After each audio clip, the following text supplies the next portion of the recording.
Olá, sejam todos muito bem-vindos a mais uma resenha do NP Agro. Mais uma vez online hoje, junto com Fernando Lopes. Fala, Fernando, tudo bem? Tudo bom, Inácio? Hoje, sexta-feira, é o famoso dia 7 de março, nós estamos gravando de manhã. Eu falo isso porque, às vezes, o pessoal, né, assiste ou ouve aí mais tarde, e aí acontece que nem aquele dia lá que a gente estava falando do fim do crédito subvencionado de manhã, à tarde tem uma novidade, então, sempre bom deixar claro aqui esse horário. Bom dia. Inácio, uma semana curta, porém movimentada, ainda bem que ela não foi mais longa. Pois é, se tivesse mais dias, sabe-se lá o que queria acontecer, né? Aconteceu bastante coisa em 2, 3 dias, de quarta-feira para cá, muita coisa aconteceu. Pois é, eu queria começar, o Inácio, com a notícia de ontem, acho que é a notícia mais importante aí da semana, de novo relacionada à inflação dos alimentos no Brasil. A gente vem falando sobre esse assunto aqui semana após semana, e ontem o governo, então, decidiu zerar, né, a tarifa de importação de 9 alimentos, não é isso? Então, a gente tem aqui, Azeite, milho, só para... óleo de girassol, sardinha, biscoitos, massas, né, macarrão especificamente, café, carnes e açúcar. Isso é o que foi zerado. E aumentou Exato, também a cota de importação para óleo de palma, que a cota que era perfeito. de 60 passou para 150 mil toneladas. Perfeito. Bom, embora eu goste muito de sardinha, o Inácio, eu acho que a gente podia aqui só se concentrar em quatro produtos principais aqui, ou quatro grupos de produtos principais que a gente acompanha um pouco mais de perto, né?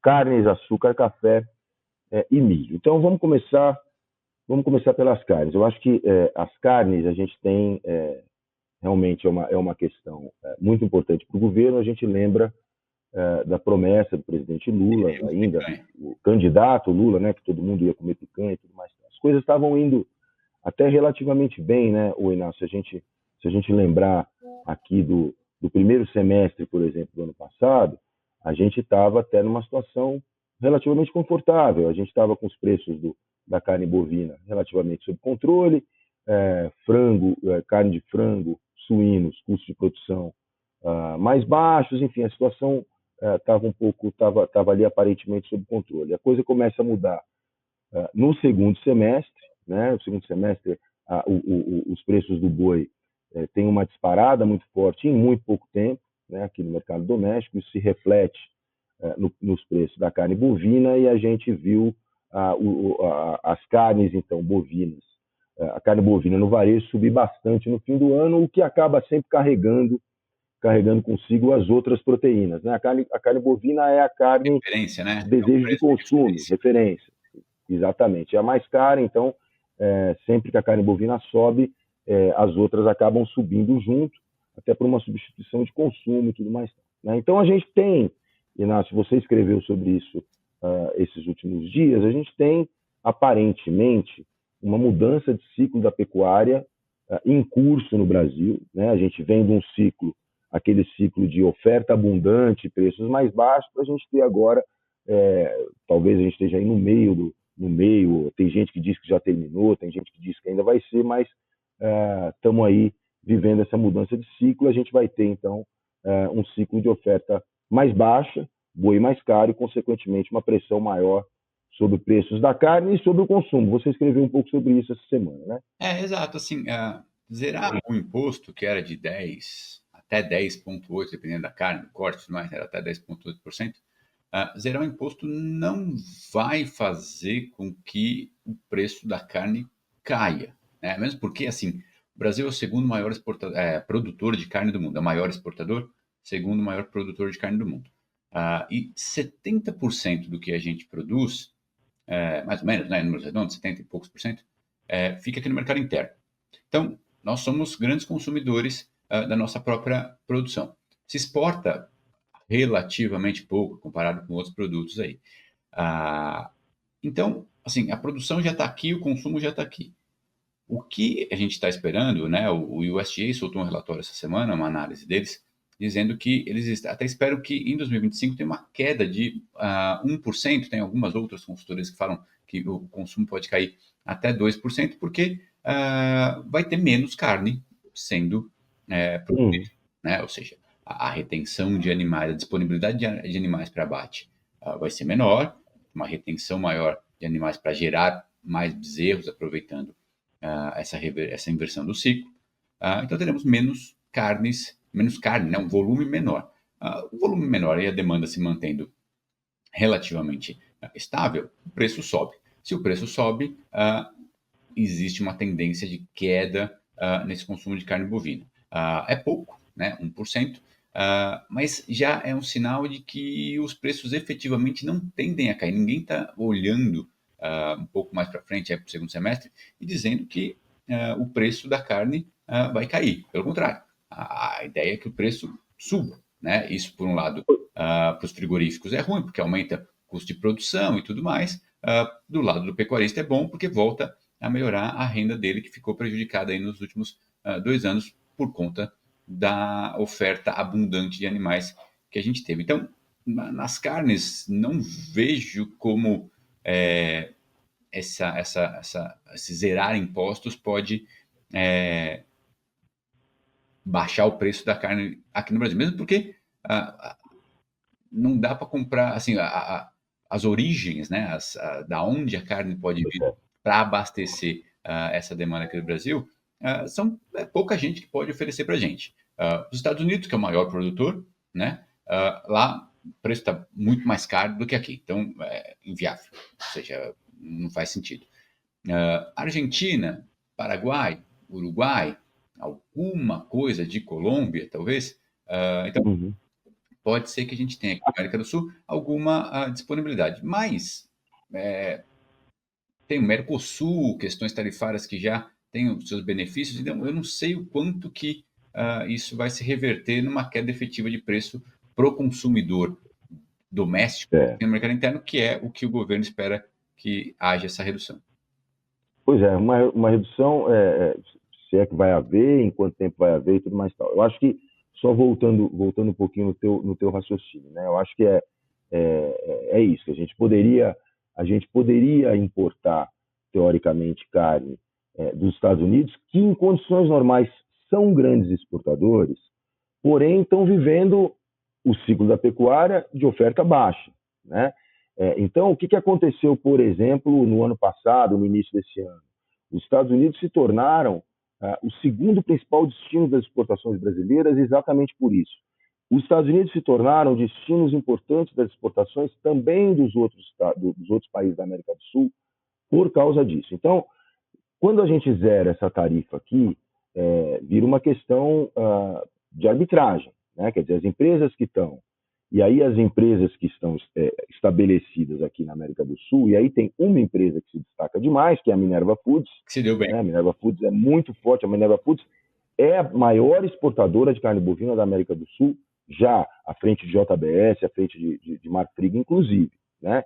Então, quer dizer, você pode dar a uma empresa como a Minerva Foods um maior poder de arbitragem. Quer dizer, vale a pena a gente exportar da Argentina para o Brasil, agora que não tem essa tarifa, ou a gente continua exportando para os Estados Unidos ou para a China, que também é o principal destino das exportações. Então, a gente pode até ter essa vantagem para empresas como a Minerva Foods. Agora, de fato, é muito difícil a gente prever uma queda significativa de preço, alguma coisa expressiva de preços, dependendo, né, quer dizer, ligada a essa tarifa que agora é zero. Outra coisa que eu acho que é sempre importante, aí vale para todos os produtos, né? A gente tem que lembrar que o preço no campo é um e o preço no varejo é outro completamente diferente, quer dizer, é muito maior. Aí você tem transporte, você tem energia, você tem mão de obra, tem uma série de você tem uma série de fatores aí que influenciam os preços dos alimentos nas gôndolas, né? Eu fico sempre pensando aqui no arroz. O arroz no campo, por exemplo, agora em fevereiro, inclusive, é interessante, porque o arroz caiu 15% no campo em relação a fevereiro do ano passado, né? Exato. E aí você tem uma saca de 50 quilos de arroz no campo, custa R$90. tá certo? Você vai comprar 1 quilo de arroz no supermercado, o pessoal sabe aí quanto é o preço melhor do que eu. Enfim, então isso vale para todos os alimentos. Mas acho que as carnes a gente chega realmente nessa situação, uma situação muito difícil de prever uma queda de preços por causa dessa medida envolvendo a tarifa de importação. Muito bom. Então, mas as carnes ainda têm alguma emoção, tá? Agora, açúcar e café, por exemplo, nós vamos importar açúcar e café, o Brasil vai importar açúcar e café de quem? Vamos lá, primeiro açúcar, vai. O Brasil é, de longe, o maior exportador de açúcar do mundo, Exato. tá certo? Exatamente. Na América do Sul, posso estar errado, mas nenhum outro país produz açúcar. Central, talvez, ali, mas ainda assim, muito. Com que excedente exportável, né? A Índia seria o grande potencial Índia, fornecedor. Mas na Índia está reduzindo a produção de açúcar, porque eles estão favorecendo muito mais a produção de etanol, ou seja, pois é. Não tem muito de onde tirar açúcar. Pois é. E você imagina quanto custa trazer um açúcar da Índia ou da Tailândia para o Brasil. Aí nós estamos falando de dólar, nós estamos falando de frete, quer dizer, as coisas não casam agora. Nós vamos ter aí, tudo indica, e aí a gente até pode ter uma queda de preços do açúcar, porque a gente já teve uma safra maior, né? Agora essa que nós estamos no fim, né? E tudo indica que a gente vai ter de novo uma boa safra aí a partir de abril. Então, aí é normal, você tem, principalmente no início de safra, oferta entrando, não é difícil que os preços do açúcar caiam, mas nada tem a ver com a tarifa. O caso do açúcar com a taxa de importação. Exato. A expectativa é que a gente tenha, como você falou, né, uma safra maior. O ano passado a gente teve problemas climáticos, seca, queimada, ou seja, um monte de coisa que atrapalhou o pessoal das usinas aí de cana. E passado esse período, a coisa foi se normalizando e a expectativa é que essa safra que começa agora no mês que vem, a coisa se normalize.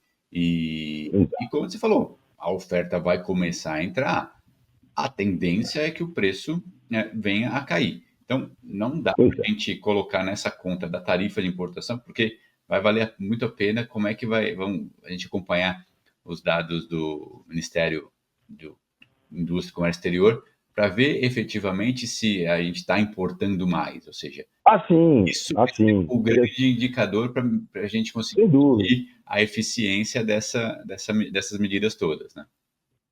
Sem dúvida, e a gente já teve queda de barreira de tarifa de importação no passado, porque, de novo, né, Inácio, a gente já falou isso aqui na semana passada, o arsenal dos governos, não é do governo Lula, não é do governo Bolsonaro, não é do governo Michel Temer, o arsenal dos governos para combater a alta de alimentos aqui no mercado doméstico é um arsenal muito limitado. Então, acaba sempre sobrando para esse tipo de medida. Por quê? Porque taxar as exportações, que talvez tivesse até um efeito mais efetivo, é uma coisa que está fora das possibilidades, até porque o setor... O agro não gosta que se mexa, nem com a alíquota de importação, nem com a alíquota de exportação. Agora, a alíquota de exportação acaba pegando muito mais porque essas cadeias principais produtivas aqui são cadeias exportadoras, né? E aí todo mundo sabe o que aconteceu na Argentina, quando a Argentina resolveu taxar as exportações agrícolas. Mas, enfim, eu acho que tem coisas que também, além do fato do Brasil sobrar no mercado internacional de açúcar, o açúcar é uma commodity. Exato. Tá certo? Então, a precificação do açúcar leva muito em consideração o que está acontecendo no mercado internacional. Se o açúcar está caro, se o açúcar brasileiro está caro, o indiano está caro, o tailandês está caro. Então, assim, enfim, então é muito complicado. E vale esse mesmo raciocínio, vamos passar aqui para o café. O Brasil é grande exportador mundial de café, tá certo? Então, assim, como é que faz? Nós vamos trazer café da onde? Nós vamos trazer café a gente pode trazer da Colômbia, o café é mais caro que o brasileiro. Exato, exatamente. Pouco do Peru, né? Talvez, ali, mas são volumes que são irrelevantes, porque o maior produtor de café do mundo é o Brasil. Segundo é o Vietnã, terceiro é a Colômbia. Trazer café do Vietnã para o Brasil parece uma loucura, né? Assim, do ponto de vista logístico, né? Mesmo porque o Vietnã é talvez o grande responsável pela pela atual situação dos preços aqui não no Brasil, mas no mercado internacional, por conta da Sim, safra que eles tiveram, né? Então, pois é. ainda que a gente possa trazer o café do Vietnã, a gente tem essa limitação até da oferta, da disponibilidade que eles vão ter para efetivamente conseguir. E vale lembrar que uma curiosidade que o Brasil, ele é ciumento com o café, né? Assim, talvez pela tradição histórica, ou seja, importar café verde, né? Café em grão Uhum, uhum, não estamos falando torrado. Torrado e moído, beleza. Mas importar o grão verde sempre foi um tabu aqui para o Brasil, né? Tanto sim. que grandes empresas, né? Vamos falar da Nestlé, já declararam isso mais de uma vez, que não, né, para falar das cápsulas da Nespresso e tudo mais, eles nunca montaram uma fábrica aqui no Brasil, exatamente por essa dificuldade em se abastecer de outras origens, que é um pouco da graça do Nespresso ali, de ter café de todas as origens ali para fazer o produto deles. Então, importar café foram pouquíssimos os casos e raros e com muito custo político que se conseguiu alguma vez aqui no Brasil. Então, tem mais esse fato histórico, digamos assim, que não é trivial importar café. E nós sempre estamos falando de importar 3 xícaras de café, porque o problema é o volume. Tá? Nós temos uma população muito grande, nosso consumo É o segundo é maior. desproporcionalmente superior ao dos nossos vizinhos, por exemplo. A gente só perde para os Estados Unidos, se eu não Só. estou muito errado. Mas, Exato. enfim, o Brasil é um grande consumidor de café. Então, não é por aí também que nós vamos ter o café mais barato. E outra coisa é aquela, voltando, é sempre importante voltar. Se no momento em que, porque o café está com preço super elevado no mercado internacional, problemas de oferta global, etc, etc, nós tivemos um salto gigante agora da receita das exportações, em janeiro, mais uma vez, exatamente por causa disso e tal. Agora, se em algum momento o café cair, e vamos ver o que pode acontecer, como é que vai ser essa queda lá no varejo também, né? Quer dizer, então tem todo esse caminho para percorrer. Então, mais uma vez aqui, eu não vejo também como a gente possa ter uma queda expressiva de preços de café no mercado doméstico, porque agora a gente pode importar café com tarifa zero. Muito bom. Aí vamos para o milho. O milho, o Inácio, o milho é dos grãos básicos, né, para alimentação humana e animal. Às vezes as pessoas esquecem, né?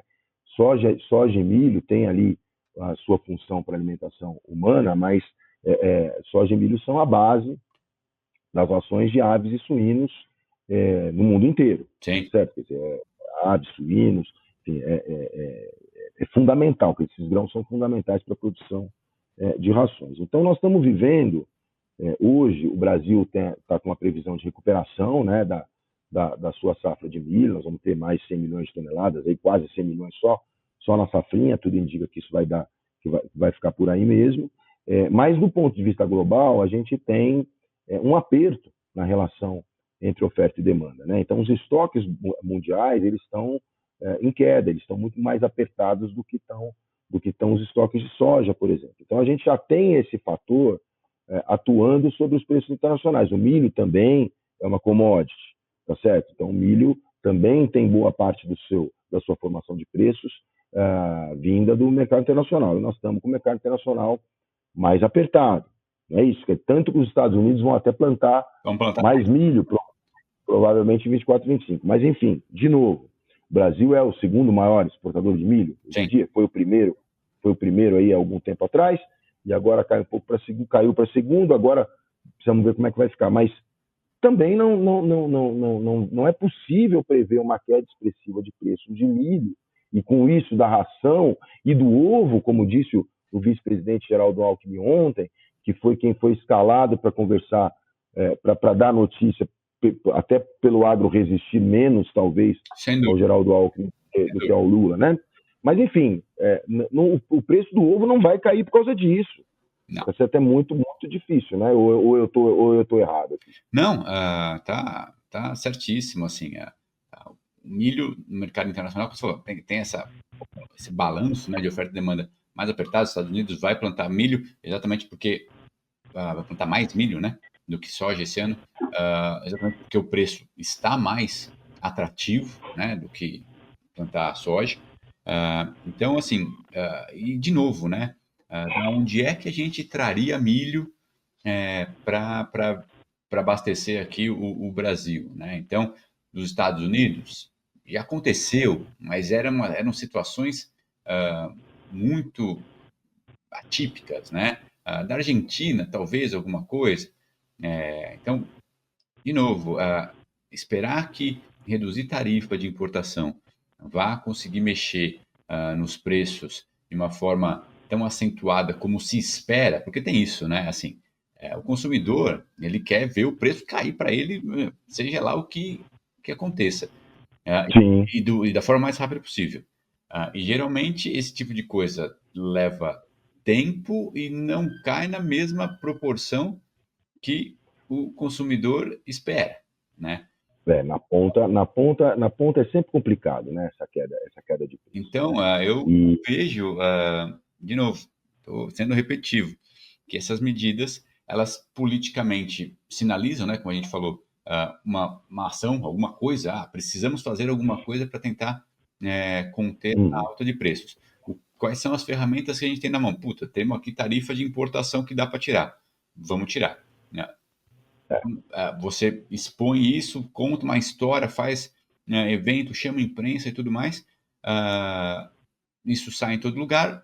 Por mais que alguma coisa caia, como pode ser o açúcar, pode né, que a ser. gente falou, Tem biscoito, né? Tem biscoito, foi, tem azeite, não sei. Aí biscoito, por exemplo, não sei falar. Realmente não sei dizer se vai cair o preço biscoito do de massa é biscoito ou não. interessante, porque nós temos grandes empresas produtoras de massas, né? Aqui no Brasil, Grande. a M. Dias Branco, a J. Macedo, a própria Camil, que entrou nesse Sim. segmento. Enfim, tem várias empresas. Mas sejam empresas brasileiras que produzem aqui internamente, sejam empresas estrangeiras que eventualmente possam exportar para o Brasil, a matéria-prima Uhum, que mais se usa é o trigo, né? O uhum, Brasil é um uhum. importador de trigo, né? Isso, Grande, né? então, de novo, a gente fica meio preso nas commodities, no que acontece com as commodities. Então, se o preço das commodities sobe, vai subir tudo, independentemente de uma tarifa de importação que você eventualmente possa É. retirar, né? Mas Perfeito. Agora, vamos ver o que vai não, acontecer. Vai ser interessante acompanhar os próximos meses aí para ver se essas importações vão agora aumentar. tivemos aí de efetivo, e isso provavelmente vai dar sim resultado, um resultado positivo para as exportações brasileiras, é a briga entre os Estados Unidos e a China. Os Estados Unidos sobretaxaram a China, vários produtos, etc, etc, e a China respondeu, né? A China respondeu da mesma maneira que respondeu no primeiro governo Trump. E aí é por isso que a gente pode fazer uma análise aqui concreta do que pode acontecer, porque a gente já viu esse filme, né? Então nós estamos vendo esse filme Parecido. de novo. Então, o que acontece? Acontece que a China, então, pôs lá uma taxa de 10% sobre soja e sorgo, se eu não estou muito errado, no estado de soja, com certeza, 15% sobre milho, enfim. O Isso, que aconteceu? O que aconteceu da primeira vez, né? No primeiro round da batalha China-Trump lá atrás? Aconteceu que os Estados Unidos taxaram a China taxou os produtos agrícolas americanos e abriu um espaço gigante para as exportações brasileiras, principalmente de soja, e agora talvez até um pouco mais de milho também, né? Quer dizer, o Brasil é o maior exportador de soja do mundo, com os Estados Unidos em segundo lugar. Os Estados Unidos normalmente são os maiores exportadores de milho do mundo, o Brasil está ali mais ou menos em segundo lugar. Então, qualquer coisa que afete um ou outro, né, beneficia um ou outro também. Então, a gente viu o Brasil ganhar espaço demais nas importações chinesas de soja lá no primeiro governo Trump. Isso, para muita gente, custou, inclusive, a reeleição do Trump, porque o Trump, naquele momento, ele perdeu boa parte, mentira, mas uma parte do apoio que ele tinha, né, no meio oeste americano, porque os produtores americanos ficaram furiosos com isso. E estão furiosos de novo. Você vê as entrevistas que estão a acontecendo, que estão gritaria rolando é com os enorme. produtores.